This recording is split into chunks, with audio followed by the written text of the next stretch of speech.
So make sure if you look to your right that you smile because you're going to be on camera tonight. So thank you all for dressing appropriately. My name is Jeff Hoosier. I'm the Executive Director of the Park District, and we just want to thank you all for coming out tonight. And we're obviously going to share some thoughts and some input in terms of where the VHCYA is headed.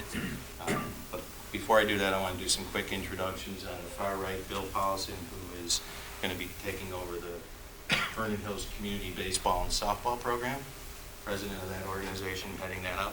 Jeff Wilgus, who will be spearheading the Vernon Hills Sports Program, which involves lacrosse, football, travel basketball. To my left, to your right, is Jim Ballou. Jim is our Park Board President. Cindy Kessler is one of our Park Commissioners. And Mike Marquardt, who's one of our Village Trustees. And we brought in these individuals, these three who are all elected officials, to basically tell the community that we're in this together. This is a unified effort between the village, the Park District, and what these two gentlemen are going to talk about tonight in terms of where these two new affiliates are headed. I can actively tell you that the Park District and the village have met several times with two new groups over the last 2.5 months. The village is fully supportive of what endeavors are going to take place in the future, and so is the Park District. So in terms of unity, this is about kids. This is the focus of what these two organizations are going to be doing in the future, and we buy into that 100% as a Park District. And so a lot of the things that you may have been experiencing in the past, we can assure you have been discussed at length. We heard you loud and clear. The Park Board has heard you loud and clear. The Village Board has heard you loud and clear on perhaps some of those inefficiencies. And we're working with these two groups just on a high level. And we're saying that, as you'll see through their presentations, where our Park Board members are going to be involved in board decisions. So there's active communication, there's active transparency that'll continue to take place. There's financial commitments that we have as government bodies that we are going to have strong expectations of transparency, so you as users of these organizations are comfortable with that. And I think, again, it just goes back to good communication that has really excelled in the last 2.5 months, and so they're going to share that with you tonight. Just some kind of hospitality. I know it's a little warm in here, so if you want to take your coats off, if Mike, wherever he is, if you can kill the heat in here, we'll get that taken care of. Restrooms are right outside the doors. You can go out this door, you can go out this door, ladies, men's restrooms if you need to. There's drinking fountains right outside. And at this point, I'm going to turn it over to Bill or Jeff. Do you guys want to start? Bill? Yep. So, Okay. so first off, again, my name is Bill Paulson. I see a lot of familiar faces in the crowd, so it's good to see you all. For those of you that don't know me, I've been a Vernon Hills resident for a little over 15 years. My wife, who is here, married to Joanna, and I have 2 kids, Jack and Katie, 10 and 8, so they've been involved in these programs for several different years. And just want to start by saying it's a privilege to be able to lead this organization to try to build a great baseball and softball community for the Vernon Hills residents. I think we do a pretty good job, but there's always room for improvement, and that's what we're here for, to talk about continued improvement in the programs that we run. Jeff, I don't know. Yeah, my name is Jeff Wilgus. I see some familiar faces out there and some not so much, but I've lived in Vernon Hills since 1987, and so this year with my wife, who's a teacher at the junior high at Middle South, that's going on 28 years in town. I don't have any kids in the programming anymore. My daughter is 22, will be graduating college this year, and so I coached her for 6 or 7 years at Greater Libertyville Soccer Association. My son was in the 3rd grade. We started in the Boys Club football program up in Libertyville and graduated and moved into, and gladly graduated and moved into our hometown Cougars team when he was in the 4th grade, and I coached for 5 years there until he graduated. He wasn't a baseball player, he was a lacrosse player, and so we played lacrosse up in Libertyville for all of his elementary school and middle school years in Libertyville, and we're not playing in town. And so after he started playing at the high school, I felt it was important to, and spearheaded the creation of our lacrosse program here in town for elementary age. And so we're entering our 5th year in that program beginning this season. So, you know, I kind of understand what it's like to play outside of our community over the years from a very long historical perspective, and I'm you know, proud of the programming that we've built in town, whether it's being offered by our organization or the Park District or whoever. I think we have good sports here in town, and I really look forward to leading this new organization. So with that, as Jeff said earlier, right, we've been working with the Park District and Village for the last several weeks, month or so, in terms of kind of walking through us to get to the point now where we are going to separate into 2 entities, which we'll get here in a second. And that was decided in part also with some of the executive board members of the VHCYA to kind of get us to that point. We'll walk through what our structures are going to look like in the new entities. But really the focus has been around, you may be asking yourself, well, why are you separating into 2 different entities? Why not just have different leadership over the other as the entity currently exists today? And the real reason for it is for us to be able to put focus in on those individual sports. It's not too dissimilar that's what happened in the past. Those that aren't familiar, right, the Stingers at one point were part of this organization, the soccer was part of this organization, but they have obviously broken off and have focused on those sports. We are looking to basically do the same thing so that we can have a board that's solely focused, in my case, on baseball and softball, and in Jeff's case, which primarily play right in the spring and summer months, versus sports that primarily play in the fall and winter months. It's like a nice slideshow though. Yeah, so this is what we have in terms of what the new entities are going to look like. So, right, there's acronyms. So the VHCBS does stand for the Vernon Hills Community Baseball and Softball entity. And then there is the Vernon Hills Sports Club.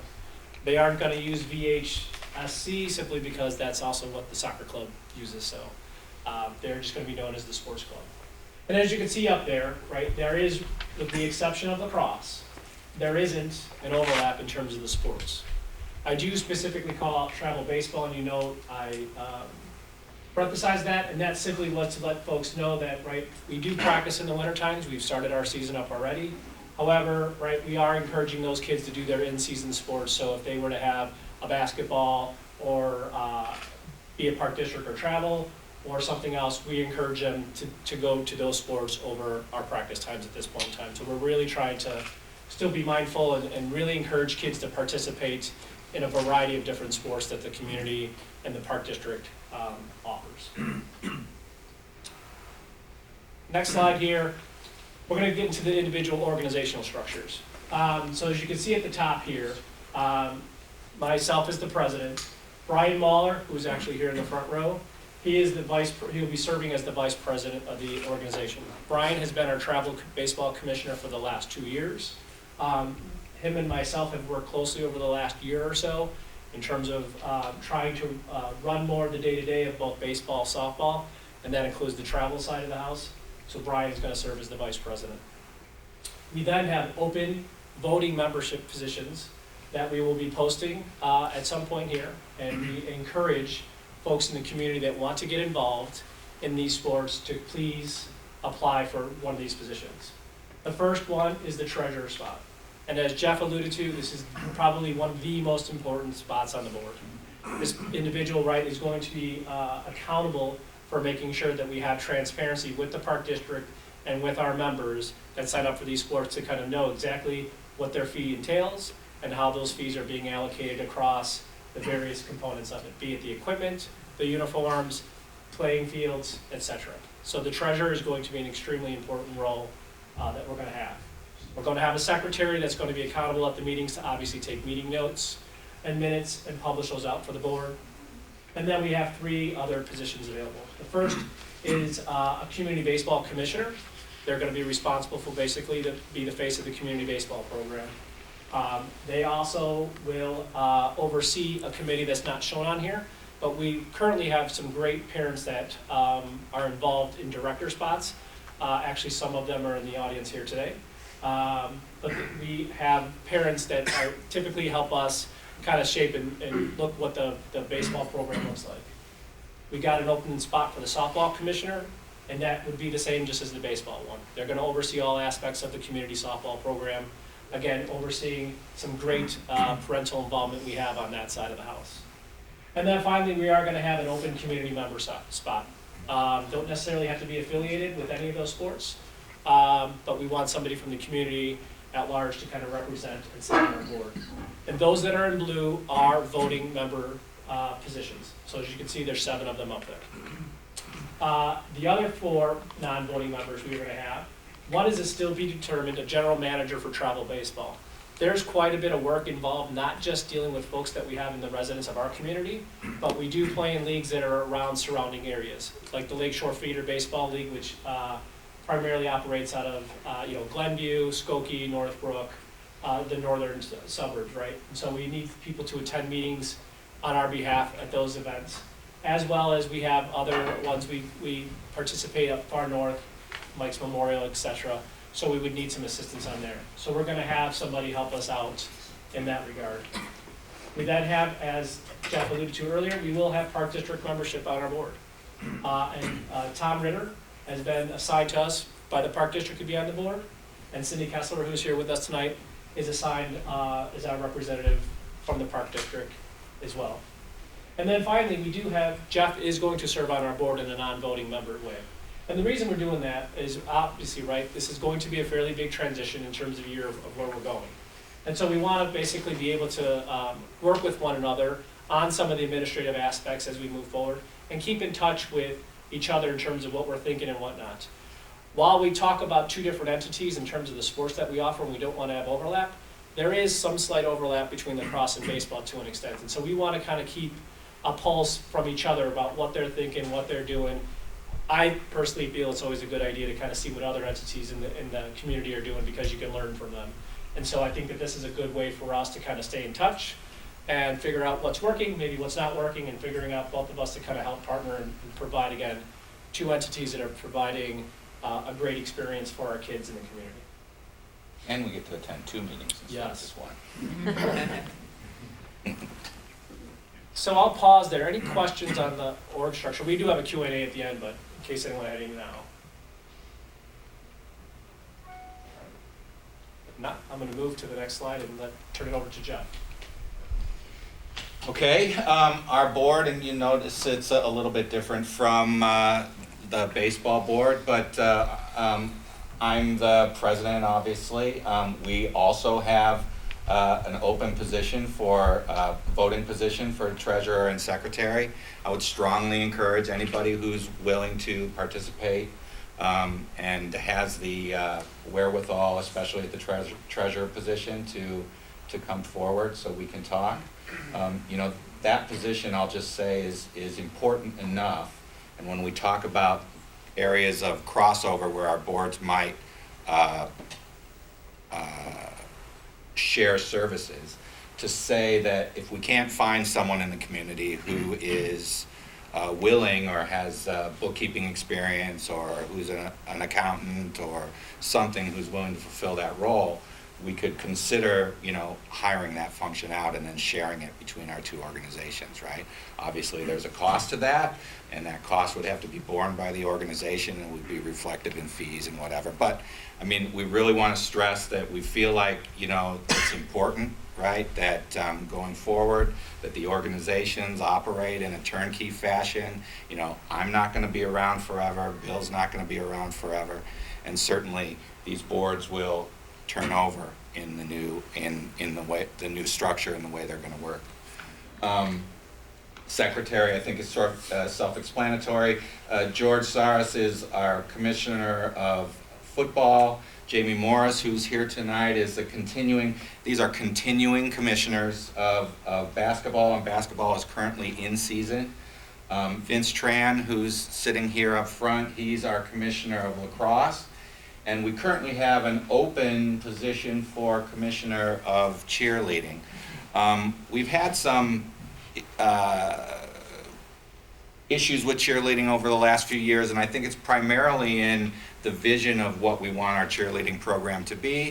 You know, many families in town want to have competitive cheer, which is a completely different animal than, you know, girls who want to come out and have fun cheerleading and maybe cheer for our football teams and basketball during the winter and have more of like a recreational cheer program. So I think we have some board decisions and soul searching and maybe some reaching out to the community in the format of surveys or whatever to determine what the community really wants in the form of cheer.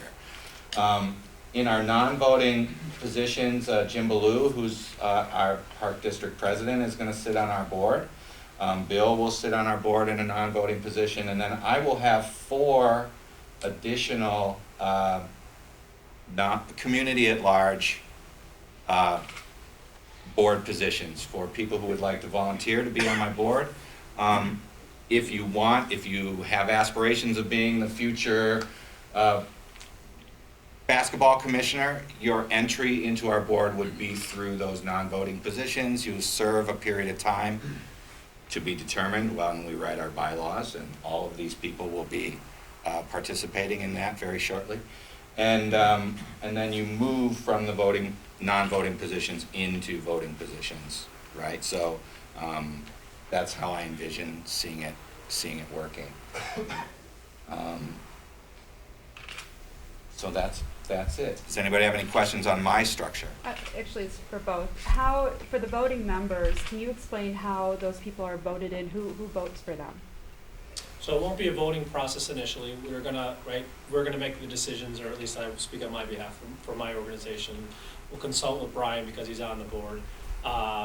So we'll look at the terms of applications in terms of what people's qualifications are. We will interview them. We're gonna ask them why they're doing it, what their interests are, and go from there. And so that's the initial process. We'll also get into it, but we are gonna create bylaws for which then we will work through what the voting process is going to look like subsequently to that, in terms of that. I'm just curious. So the community isn't voting for each person, it's the board that's voting? I'm just trying to understand it. Well, from my perspective, the continuing commissioners they're our current commissioners, and so that's why they're starting where they're starting. But the way it's going to work for our board, or what I'm going to propose that we vote on in our bylaws, is that if your child participates in one of my sports, your family is a member of our organization for that calendar year, right, in which you participate. We'll have a meeting every year, right? And we will invite our members to come to that meeting, and then at that meeting we will do our annual elections. That's where we will elect new members to the non-voting board, non-voting members who wish to run for a voting position, or existing voting members who wish to keep their position. Those issues can be addressed at that time and voted on by my members. And I assume that you'll have terms of office, so to speak. You know, maybe somebody will be in their office or their position for 1 or 2 years, and maybe you would alternate. We have to stagger them, so you never want to have the full board being overturned at the same time. So yeah, I mean, all of those things have to come into how we structure our new bylaws, right, including the president position. And I like what you said about the membership. If your child is in the program, then, you know, your household maybe gets 1 vote or something like that. Right. You know, but are you going to publicize that on your website, or is that going to be something on the Park District? Is it going to be a combination? The bylaws will be posted on the website after they're formed. I mean, our boards have to do that work. Mm-hmm. We're going to be busy over the next few weeks, right? But yeah, I mean, there's a lot of things. I'm hopeful that what you're going to notice is we're going to be communicating with you much more effectively. Our bylaws will be posted on the website. Our seasonal budgets will be posted on the website for each sport, right? So my commissioners have already pulled together their 2015 budgets, and so those will be going online, right? So, I mean, so yes, is to answer your question. I hope I've answered most of it. Yeah. And I think just to follow up on that, any affiliate organization with the park district has specific standards and requirements that have to be met. And one of those is that they have to be a 501c3, okay? And so they are, and that's all been vetted already. And they're within those requirements of being a 501 is, annual tax returns that got to be presented. Those are presented to the park board annually. So I think in terms of transparency, that's what, every affiliate organization, we do it already with all of our affiliates that they comply with that, so. Any further questions on the sports club board? This kind of gets into, Sorry. So are you guys gonna have two separate websites? Are you guys gonna stay on the Cougar website? How's that gonna work? Good Information? question. 2015 is a transition year, right? We're moving forward into spring faster. I mean, baseball registration's already started. We have to have a way for our community to be able to register for our programming that's coming within the next few weeks, right? So yes, we're sticking with that website for now. We've already bought the domain names for both of our new organizations, and we can consider splitting those as we see fit.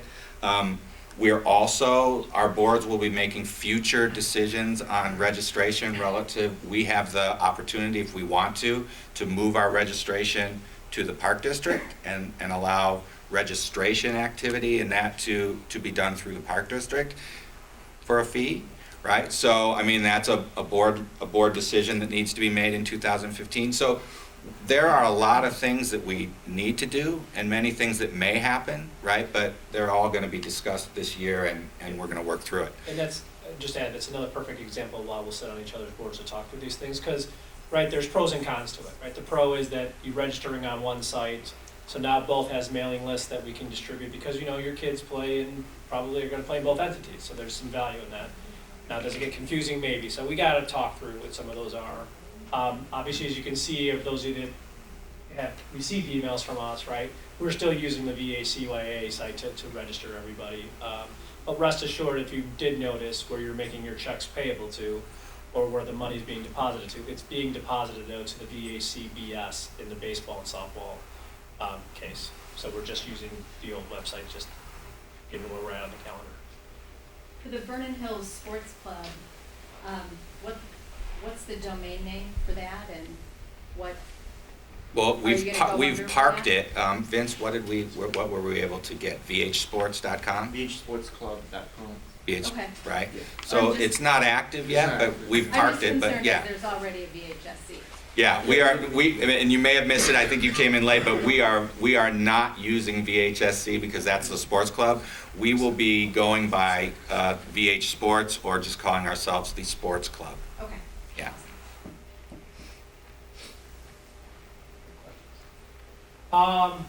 So we can talk a little bit about the next steps, right? So Jeff alluded to the intergovernmental agreements. We need to execute on those agreements. We've got a copy of those, and we're just working through the last little bits of those. We put up the execution of the spring and summer programs, because if anything that you can take away from this evening, we want you to, and that is, right, all of what we're doing is for the kids in the community. And we want to make this transition as seamless as possible to the programming that we offer the kids. And so we don't want the kids to know what's kind of going on behind the scenes in terms of what we're working on. And that's why we decided to get registration for baseball and softball in our case out early. We've given it an extra long time. We've given it 2 months. We're doing it all online this year because we're trying to automate and kind of bring us to a more contemporary time in terms of where we're at. And so as I put a plug in here, it is open right now, so visit Org for details. We've had some really good turnout early on, which I'm very excited about. But we still need more of your kids to sign up. I know that they're out there. The cross registration and parent information meeting is coming soon. I think they're imminent in terms of opening up their registration as well. Yeah, we were planning on having a winter meeting well before I knew any of these changes we're having, to kind of talk about how we're going to run lacrosse a little differently in the spring. So we'll be inviting our core families that have played with us before in lacrosse to a winter session to kind of have those discussions with them, and we'll be coinciding that, and that's within the next week, and we'll be, you know, opening up our registration for lacrosse, and, you know, to coincide with that, basically. And then the last thing we talk about is what we're calling operational readiness execution, right? It's really around the formation of the boards, the construction of the bylaws, and it's really the financial transition, right? Because there are some sports that are kind of in season, even travel baseball that's technically in season. We've collected some money there, so we're working on that transition. The last thing I guess I'll say before question and answer, I'll speak probably for myself and Jeff to some extent. We are really excited about the opportunity to lead these organizations and to partner with the Park District and the village. We think we have a great community. We have unbelievable facilities, right? We get the opportunity, some of us, to travel around to others around here. We have some of the best facilities, I would say, in the state, if not so bold as to say in the country, in terms of what we have to offer our kids. And so we want to make sure we get programming that is equal to that. And we think that this partnership with the Park District and Village is really going to help us push towards where we want to go. Yeah, and I'll just add, you know, I mean,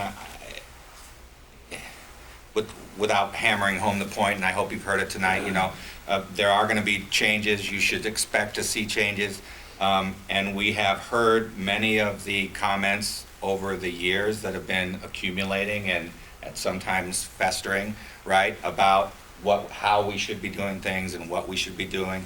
And so if we're over communicating, or if you can, you know, if it's not clear that we're trying to create environments that are transparent and communicative and open for change, and run in a turnkey fashion, and have positions that are open for others to participate, that is the message, if nothing else, that you should take home tonight. And, you know, we invite you to come and participate in both of our organizations.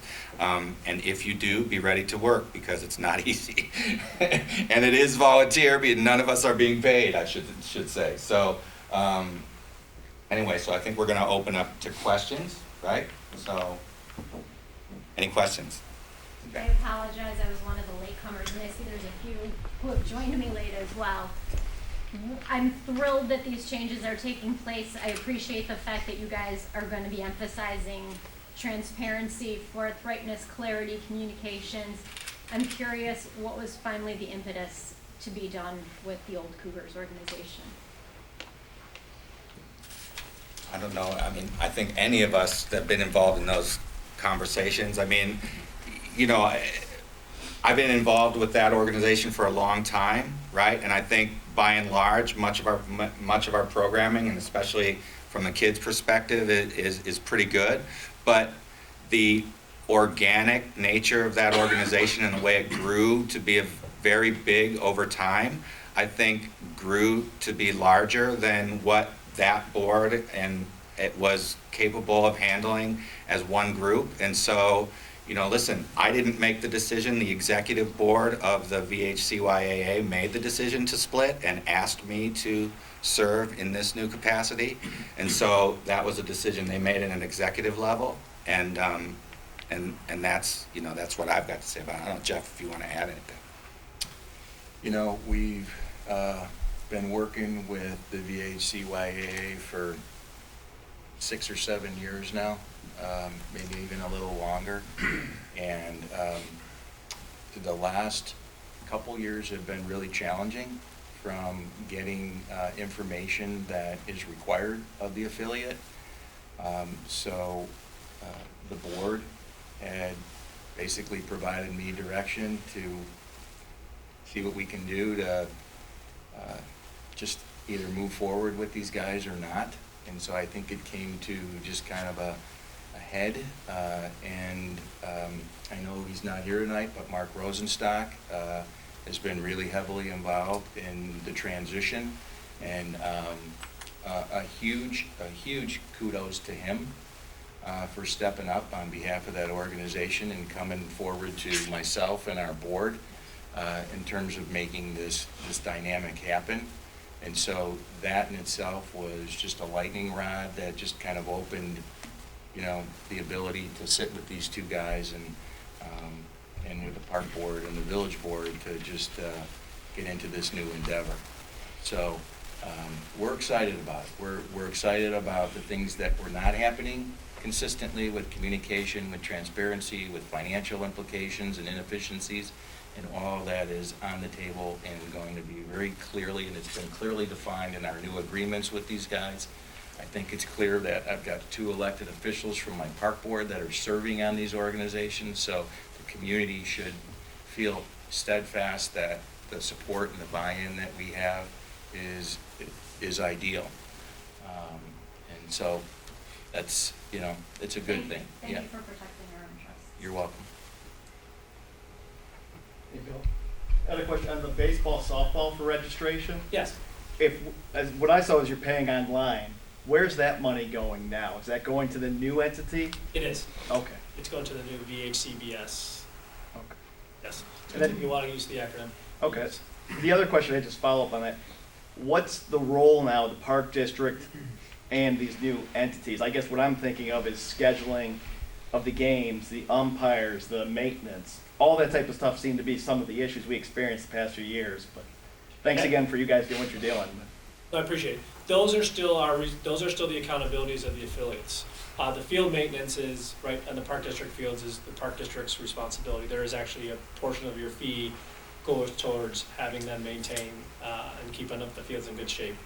But the rest of it, in terms of getting the scheduling done and the umpiring done, that's part of what those folks on those board are gonna help us get through. So that's some of the volunteerism that we need to help make it the best program that we can.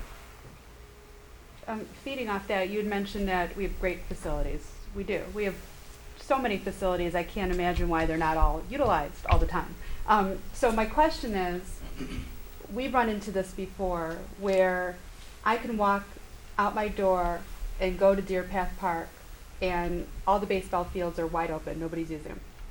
And we were told that we can't have practice because there's nowhere to practice.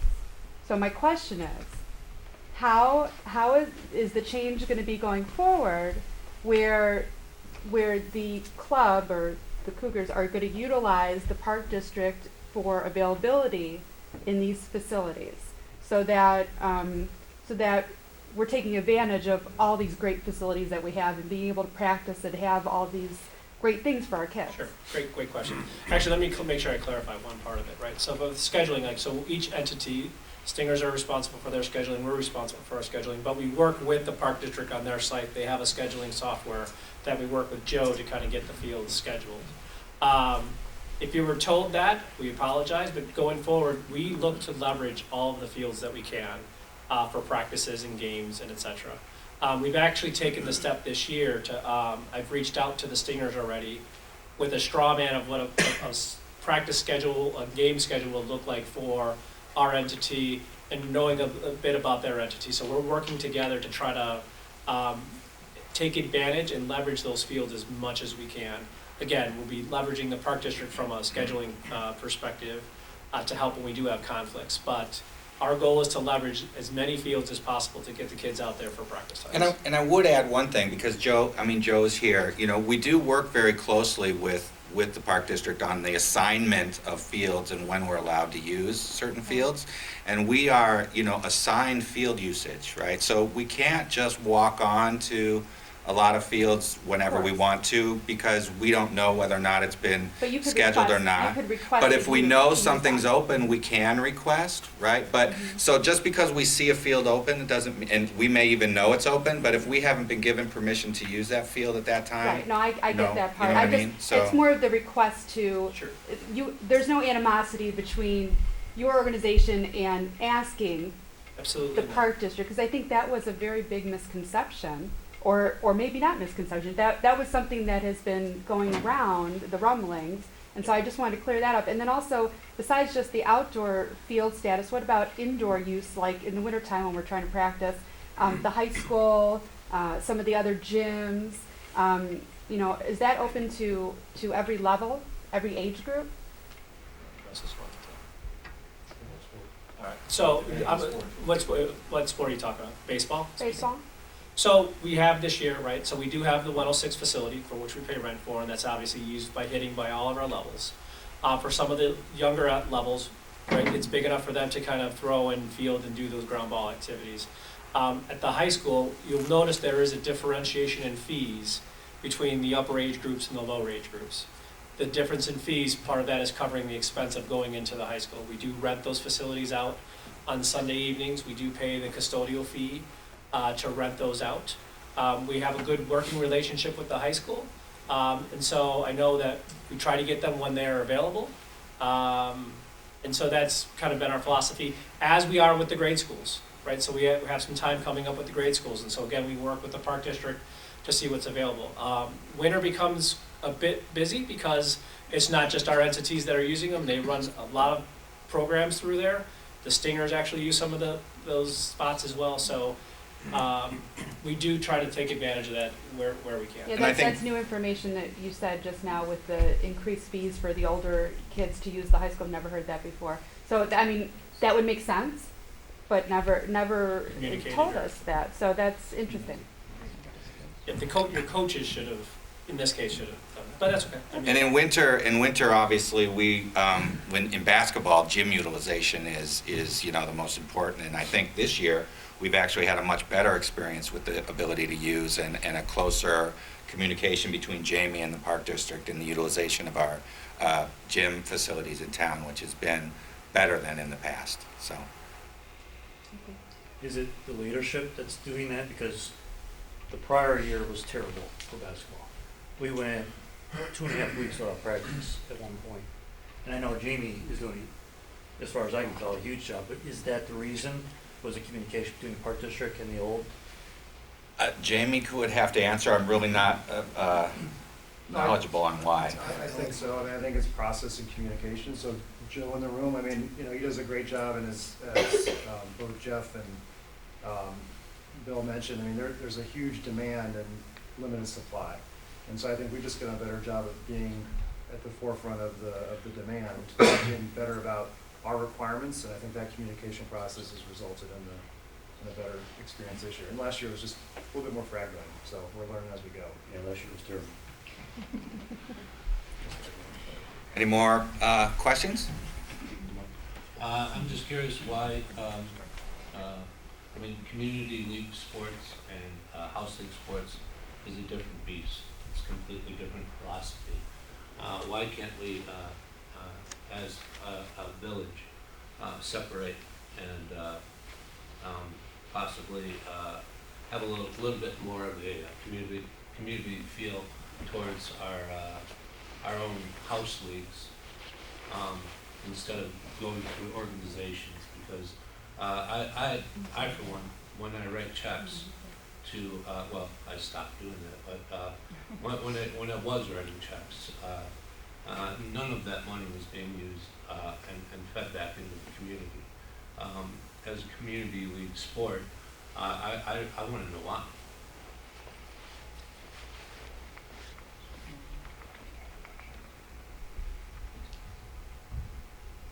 So all I can say is we publish what our fees are, but I would argue part of the fees that get published, right? So I said $10 of the fee for baseball and softball goes back to the Park District to maintain, so it stays within the community.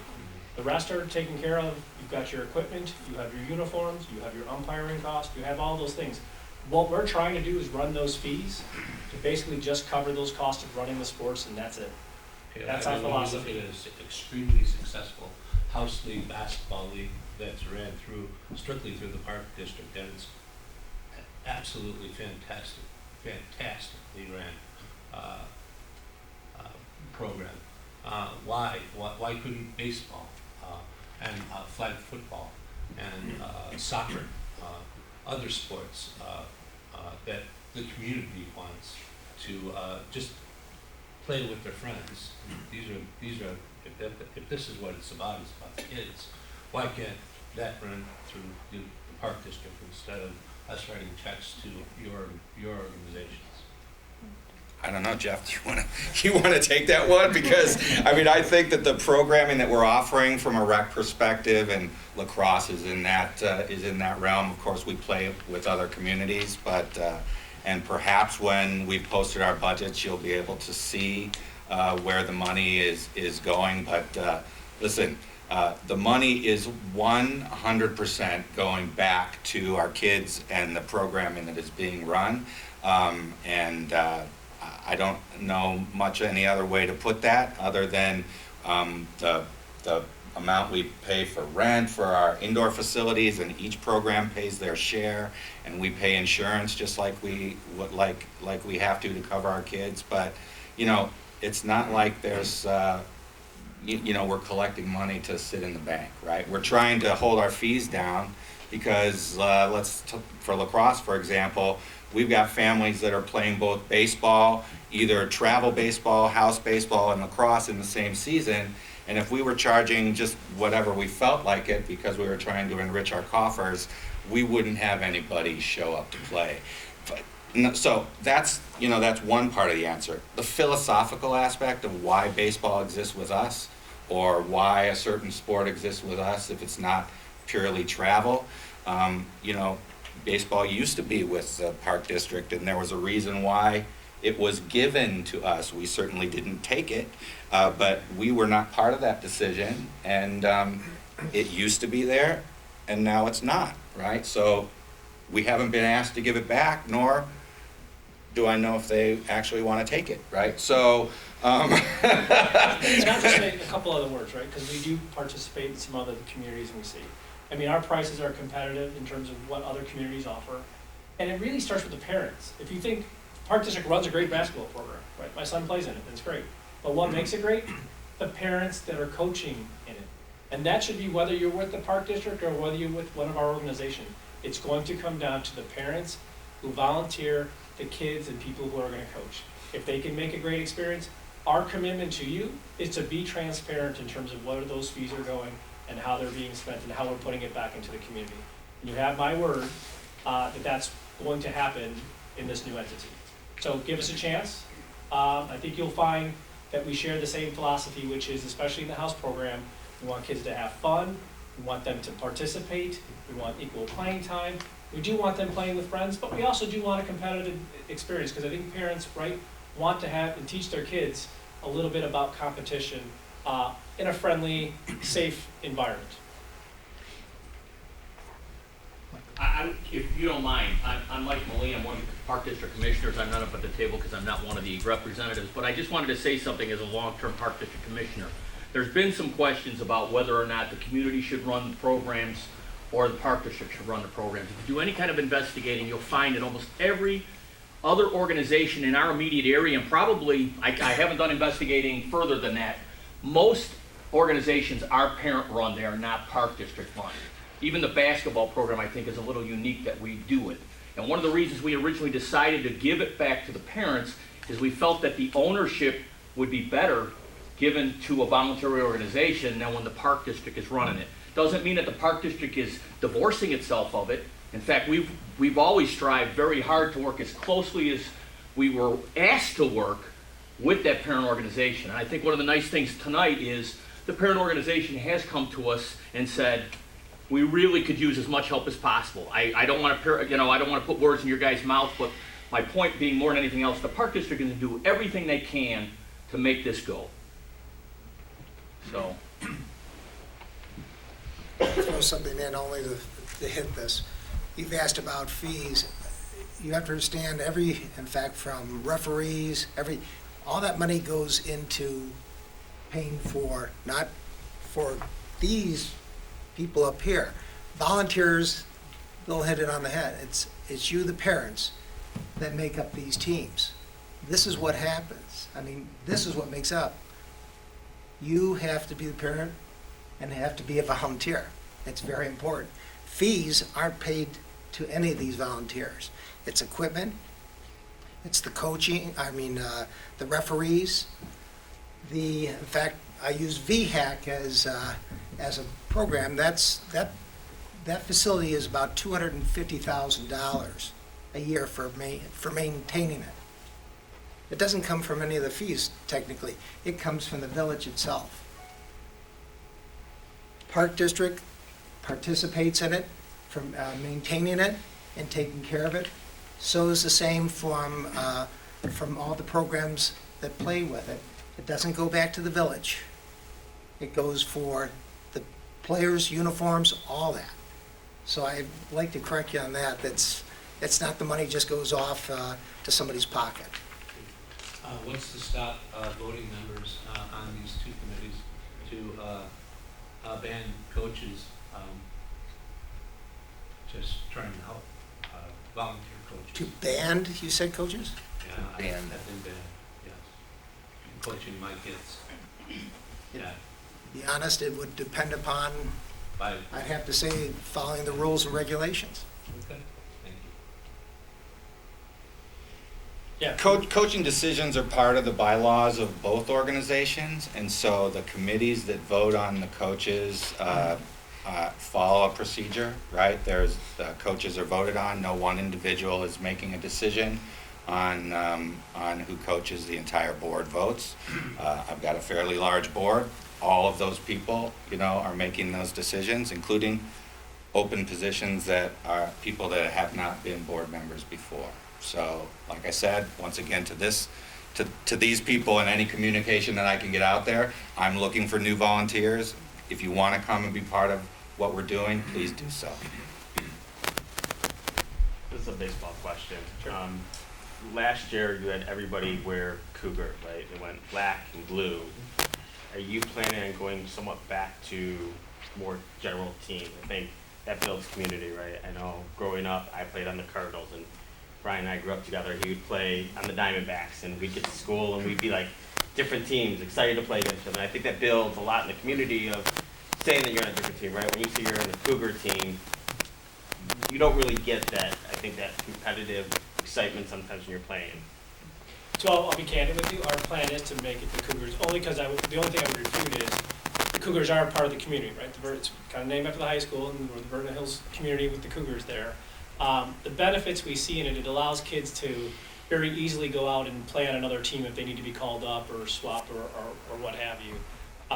So that's been the philosophy. Now that said, when we start to look at some of this stuff and the parents get involved with some of this and people feel strongly to go back the other way, I'm not closed-minded. We can certainly entertain that conversation and going back to something like that. But like I said, part of it was really around trying to actually get more of a sense of community about being the Cougars, and they can wear their shirts to school and they're all, part of the same team, even if they're not on the same team, if you will. Is there a problem with sponsorships? You talk about the fees, I want to talk about the fees, but we don't go out and get sponsorships. It's a good question. We've debated that internally ourselves several different times about what we want to do. We actually do have some fundraising going on for our 12U travel baseball team to go to Cooperstown. Part of their responsibility is to raise enough fees to basically cover their own costs so that they don't have to pay out of pocket. We've recently seen that some of the local businesses are open to sponsorships, and it's something that we're keeping an eye on.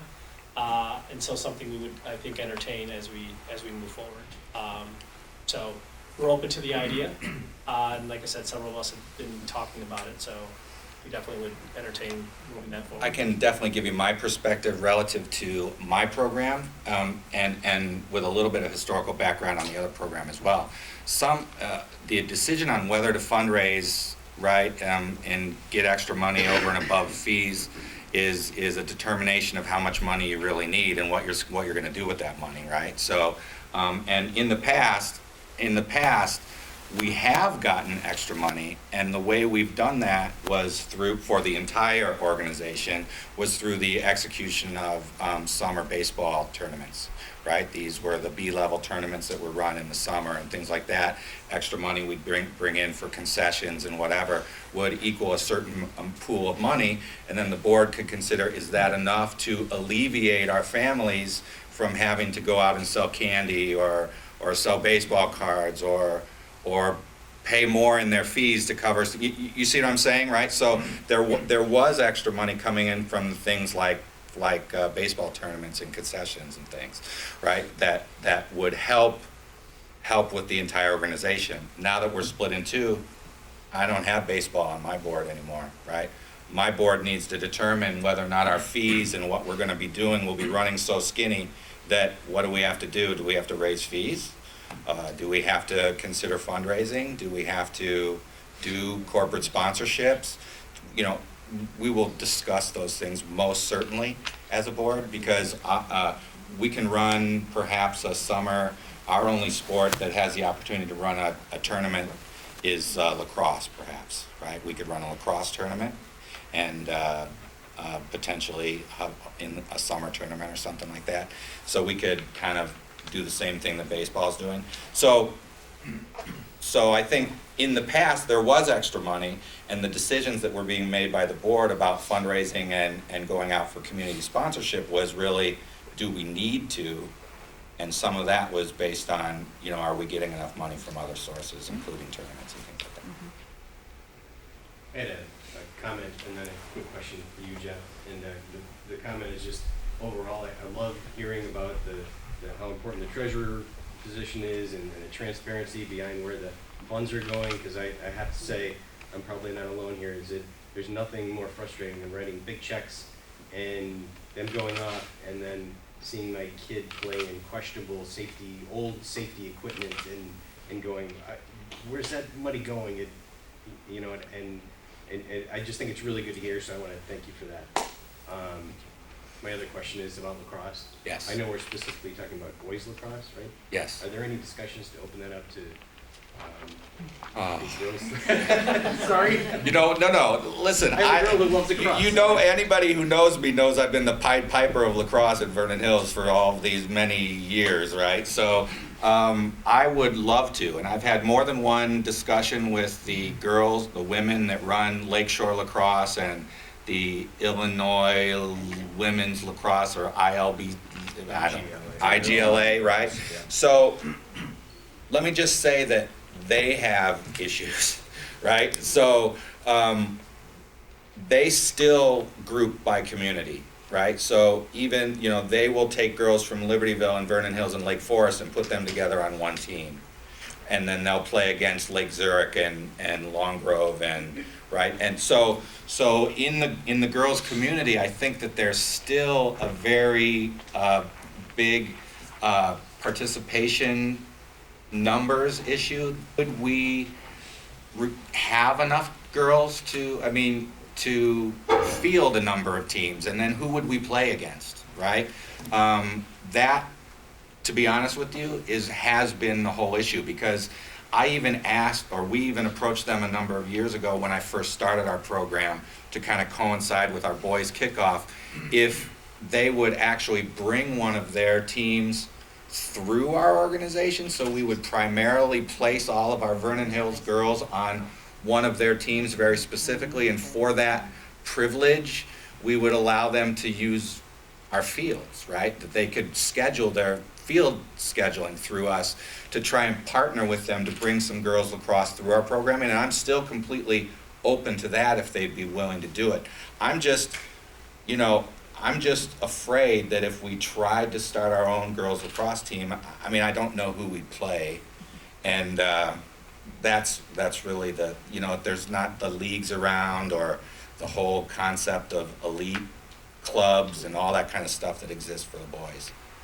So. Lauren, just so you know, I mean, we don't have our program, it's not just for boys. Girls can play in the lacrosse leagues that we're playing in. Oh, okay. So just different rules, right? The girls and the boys. Right. So we actually had a girl showed up, played with us in the fall. Okay. And we play teams with girls on it too. So that's always an option. Yeah. Do you have an accounting background? Because I know. Unfortunately not. Really need that. What age is softball starting at for the girls? I haven't been on the website yet, so where is that starting? Great question, I actually have a handout. Handout. You can shield the marketing if you'd like a handout. So it starts at freshman. We rebranded it this year to kind of Have the whole freshman, sophomore, junior, senior thing. So that does start at age 6, Okay. 7, and 8. Sorry, I had to take a quick little peek there. So is the single A for the baseball at the kindergarten level, is that just boys now? Again, girls are more than welcome to play. Right, but if We bumped the softball down to 6 because last year, we tried this concept called Little Minors for that age group. We only always got one team, and so the nice thing last year, we took all 12 of those girls and put them in T-ball, and they went and beat up the boys pretty well, from what I heard. So that's the change we're making for this year. And then on a follow-up question, on that site, again, haven't had a chance to be on there, but is that where coaching, you can sign up to coach as well on there? Great question. So we haven't put that out there yet. Part of the reason for that is because we want to see what the registration numbers look like and the number of teams that we have. And so later on this month, early March, we will then follow up with a coaching to say, hey, we have 5 teams at this level, so we need 20 coaches, 5 head coaches, and 15 assistant coaches. So that's going to be our approach. Okay, great, thank you. Is either of your organizations planning to hire either a full or part-time staff person to help run them? As you know, you had a full-time person a few years ago. Yeah. I mean, most people know Mike Mankey, and we definitely had in our collective budget the amount of money there to pay that person when he was let go. That's Mark took over most of that operational aspects. We still will be that money is still in our budgets and the fees we're collecting. So in the transition year, right? I mean, we will be expending those fees still, and in the transition year, Mark will probably be paid for his time during which he's transitioning his knowledge over to our new team members, right? And through this first year transition period, but that's still, those decisions are still yet to be made by the boards, and they're not finalized for sure. If we each had to hire a person, that would certainly add to our expenses. But clearly, we know we need someone around to answer some questions and whatnot. While we're trying to automate as much as you can see with the registration, and those who've been on email blasts around walk-ins and online, people will come to find when they walk in to register, they're going to be walking into a computer terminal and registering there, because we're really trying to get all of this into the computers as much as possible. And as Jeff alluded to earlier, there is an offer to work with the Park District on registration that we're going to evaluate for next year and try to take advantage of some of those services. So at least for this year, there's not a plan to hire full-time or part-time staff members? I think we're too early in the process to be able to understand what we need individually as each organization. We're still trying to figure it out, right? Because now we've split, right? So if collectively, we, as a larger group, we had the wherewithal to hire a full-time person to help us with all of our programming, and we probably might have needed 1.5 people actually. But as we split, I think until we start running as a board and see what our needs are, we won't really know. And part of it will be like any other job description you'd put in any other company, right? What are the roles and responsibilities that individual is going to end up doing for us? And I can just tell you, my goal is to really automate as much as possible, and then really focus in on the programming of the sports, and again, parents helping us out, and volunteering coaching. One of the things that we've been discussing, for example, there's been a big frustration level about leaving voice messages at the phone numbers that have been associated with the Cougars. We may cut those phones off completely and have no more phone, right? And say that the communication channels are now through your commissioners, through email or whatever, and the fact that we're putting that out there, that the channels of communication may change, because those phones were not working, right? And I never even knew most of the times if I had a voice message or whatever, right? So I mean, like I said though, all of those things are decisions that we have to make to try and improve what we've been doing. I think if I could just kind of just address some improvements that both the Park District and the Village, if you're not aware, that we're going to be doing some sports field lighting out at VHAC at fields 10 through 12. So that'll be occurring this spring, very shortly, I'm sure. Trustee Schultz is in the audience as well. And we're partnering with the village to take on that expense. And obviously now you've got every field out at VHAC 1 through 12 that's lighted. It provides obviously a great amount of additional practice time with all those sports that we can see that are kind of advancing in some of their numbers. The Park District is we're in the process of some planning stages of master planning Deer Path Park, which will probably occur in 2016. We'll be spending this year. We'll have plenty of community meetings, but redoing a lot of the 4 baseball fields. There's some consideration of perhaps removing one of the fields on the far north end and converting that into open green space so we can accommodate soccer and lacrosse a little bit more as we see the numbers there. So those are just, I think, contingencies we always look at, and then further on down the road, we're looking at master planning Grosse Pointe Park. So I say that because for all you baseball and softball and lacrosse and soccer parents, you know, we see these facilities that get a lot of use. And then secondarily is, you know, with the use out at VHAC, for example, Field 12, which is the farthest east field out there, is completely being renovated by the village this year. And so when you shut down a field, you got to have extra fields for practices and games. And so we would invite people to come over to Deer Path. And I think, Stacy, just with your comment earlier, you know, we've made it eminently clear to Bill and Jeff that we would really welcome their organizations to use our parks more.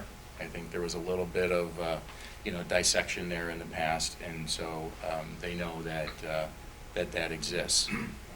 So Yeah, I'll just add that I think that you should see a huge improvement from plans like that. Gray hairs will slow down by far with the programming of fields 7, 8, and 9 and access to the lights in the springtime when we're all trying to get out on the field in as early as possible in April to practice, you know, soccer and lacrosse, and when there's only 3 fields that have lights. The scheduling of that and the quality then of what we can do, given the regulations about how you have to permanently set the soccer goals, which means now we can't stripe the fields for lacrosse, and you know, all those trickle down types of things. The more lights we have, the more fields that we can practice on in the spring. And then I'll add that the fields over at Deer Path that we've used a lot have been used a lot in the past for lacrosse will continue to be used for lacrosse much more extensively, and especially once we don't have the light considerations, right? The minute we don't require those lights, I'm happy to have 2 full lacrosse fields over in Deer Path that I can use whenever we want to. And that has all of those things have a huge impact, because then that frees my coaches up to be able to choose their practice days and not be relegated to only Tuesday, Thursday, because that's the only time we can get the field. And then that has an impact on you, right? Because if Tuesdays and Thursdays don't work out for you and your family, then perhaps you're not coming out for lacrosse or not allowing your son to play. So I think those types of things are going to be, at least for my sports, football and lacrosse especially, are going to be really, really important. Elise? Sounds like facilities, everything terrific. Meeting sounds very positive, and I just have one question that I don't expect you to answer here, but something to mull over, because I think a lot of us have expressed concerns about the finances of the previous organization running all of this. They had a surplus apparently at one time. I know none of us have seen any numbers because there was no transparency. I think it's safe to bet there is no longer a surplus, and there might perhaps be a deficit with the old organization. And that makes me question, why would you be paying an employee to help you in your transition when there were clearly some failings in the previous organization? Just an opinion.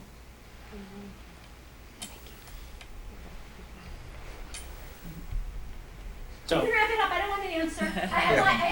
It shouldn't be a retort or anything, it's just something I would like someone to mull over. Yeah, I That's mean, all. we are looking at the finances right now. It's part of our process for how we're gonna split the books and create God bless our you. separate accounts, right? And all that kind of stuff. So the money is being split. We know exactly how much money was brought in for basketball and what's been spent this season. All of that is obviously ours. He knows how much money's coming in for baseball. And then as far as any money that was in there prior to those 2 seasons, that's what we're looking at to figure out where it goes, right? I think just speaking for the park district, Because Jim doesn't want to. So, better be more vocal when he comes to our meetings. so we obviously have been abundantly clear with the 2 new organizations about our reservations and our concerns with that. But respecting that there's over a decade of knowledge with some individuals that these 2 gentlemen don't have, and so we've agreed to at least have that continuum in place on a temporary basis, and made it very clear that it's a temporary basis, okay? I feel like I'm monopolizing, but I'm just trying to offer a suggestion. You have park chats where you invite the community to give feedback on certain topics. This has been a conversation among parents that I've been talking to with your organization. If you guys could have a chat or a community meeting before the seasons, in between, in the middle of the seasons, and maybe at the end of the season, to get feedback all the way along, so there's not all this negativity building up and festering, and it's just a conversation of, hey, this happened, can we suggest this, or what do you think about that? Just so there's open communication. I know that's what everybody wants, is transparency, but I think that would be very helpful. Yeah, I mean, our board meetings are open, right? I mean, certainly there's closed sessions for executive committee, but regardless of board participants, board meetings will be published and open, and those are forums as well. I think surveys and all that kind of stuff are a good idea, and public meetings as well, but I would actually encourage you to communicate any concerns at the moment you're having the concern with your commissioners, so that we can be addressing things, as we go along as well. As you know, this is a small group. There's so many more parents that could have come here tonight. I'm actually kind of surprised that they didn't show up. But I think that during the seasons is when you have all this bicker and this talk that goes on, in the stands or whatnot. It's gossip sometimes, and sometimes it's real live stuff. But I think that if you're cutting off the phones and you're saying we're just going to email, and I don't disagree with you cutting off the phones, but I'm just saying if we're only going to email, I just think that email, text, you just don't get the same vibe that you do from open face-to-face communication with the parents that live in the community. No, it's fair, and I think to Jeff's point, I think what I would say is I'd want the whole board to hear that, though, not just that individual sports commissioner, what have you. And so it's a good idea. We could have that be I'm part just of saying it something doesn't we have to talk be about. so formal. No, but, we have, depending on the sports, last year we did do a parent communication when we tried the combined, travel house baseball thing last year. For travel baseball, we clearly have parent meetings before the season starts, that's clear. We don't do necessarily as much before or after, although we did do a survey at the end of the year last year. We got great responses. We heard a lot of things that you guys are sharing today about scheduling and communication and whatnot. And so I appreciate you bringing it up. We absolutely will consider doing something like that. Thank you. One more question for me, please. Moving forward, would you be able to show us on paper the question being, does House League, Community League sports fund travel sports? I absolutely can show you that, and I'll tell you right now, if it's anything, it's the other way around. The travel baseball program gets $0 from the house baseball or softball. Most of the fund rate, right, our fees are, in some cases, upwards of 3 times what house baseball and softball are. We pay for our own uniforms, right? We have the parents make sure that they pay for that stuff themselves. Moving forward, would there be some type of, Sure, like I said, we're gonna take your fee structure and break it down about what your fee covers in terms of the uniforms, the gameplay, coaches' shirts and hats, umpires and referees, maintenance, the whole thing, and we will break that down, and the insurance portion of it too, right there. So there is some overhead associated with running some of this, and they will get allocated their fair share. let me ask you, who are your insurance carriers? That, I actually do not know. I'll be candid with you. That's one of the financial transition things we gotta work It's through. not that important, I'm Yeah. just curious. Yeah, I mean, insurance is a big deal, right? I mean, we went through a re-underwriting process last year, specifically because our prior carrier dropped concussion coverage, right? And so for our sports, that's a big deal, right? I mean, we had to shop around, and there's only so many carriers that will have concussion insurance to cover football and lacrosse and have that rider on our policies. And so that's a big deal. It's one of the big decisions that we'll have. Our current policy is bought and paid for, the premiums have been paid, and so our current carrier has agreed to bring our two new organizations onto that policy as additional insured, so that our coverage continues through the spring and we don't have to go shop around for insurance. But when that coverage ends, we're gonna have to decide whether or not we can stay with the same carrier, whether or not they'll underwrite us together so we can get some kind of cost savings, or whether we have to get our own policies. And you know, there's only so many companies that are out there that write the youth sports anymore, and I am telling you that it's getting more and more difficult to find the sports that will cover, especially for the concussions and things like that, and it's really important for us. So it's not a minimal thing. It's one of our major decisions every year. And let me just want to clarify one point when I talk about travel baseball subsidizing that. The reason I say it that way is because that's who runs the tournaments at home. So the parents are working the travel baseball tournaments. That helps offset some of the travel baseball fees, but some of that, because we were one umbrella, did help in some ways offset some of the costs for some of the other things. And Jeff alluded to that earlier. We're going to have to talk through about what that would look like as we work those events as we move forward. I just didn't know in the books if it was going to be itemized travel. Absolutely. Compared to each sport we'd be able to see that. We will break down the revenue structure per individual sport and expenses per sport. Yeah, you'll be seeing that soon, actually. Question on baseball, I know there was talk about that preseason combining travel. Is that gone away? Is that happening, or are we still talking about it? So we are not doing that this year. We are going to go back to just, the community baseball and then the travel baseball. Well, I think we got one game out of it, so. There were a variety of, I think the concept was good. Yeah. Unfortunately, between, kind of where it fell on the calendar, between school events, weather, which unfortunately we still don't have domes. Right. So maybe that could be on the budget. Field 12, maybe. So once we Lights get out. those, then we can kind of eliminate any scheduling kind of things. But that's primarily what we ran into, and we heard feedback, both positive and negative, right? Some parents said they really loved it. Other parents said, that's not for me or for my child. And so we decided this year to kind of go back to the old way, if you will, of house separated from travel. That's fine.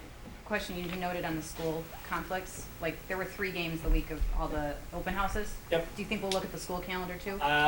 Great. I've actually put together a calendar for baseball and softball already, and I went to the websites and I've marked those on there. So Okay. when we do scheduling, those are already known in advance. Noted, yeah, okay. That's a good question. Affected half the team in one day and half the team. Yeah, first of all, I'd like to thank everyone for coming out. I mean, I know everyone's busy, got lots of things to do, but the second thing I want to do is these guys have put a lot of work into reforming these organizations, and more than you can imagine. And I think we need to give them all a chance to make it work. We're going to have roadblocks. We're going to stumble. Everybody makes a few errors in the first time around, but hopefully we're going to make this better and better. And the third thing I do is I'd like to encourage you all, or whoever, to become parts of these boards. Okay, I don't want to have to go to the meetings by myself. Okay, so it would be nice, and we're open to anyone. We want people, we want community involvement. We want people to get involved and be a part of these organizations, so that you all know that they really are working very hard on it. So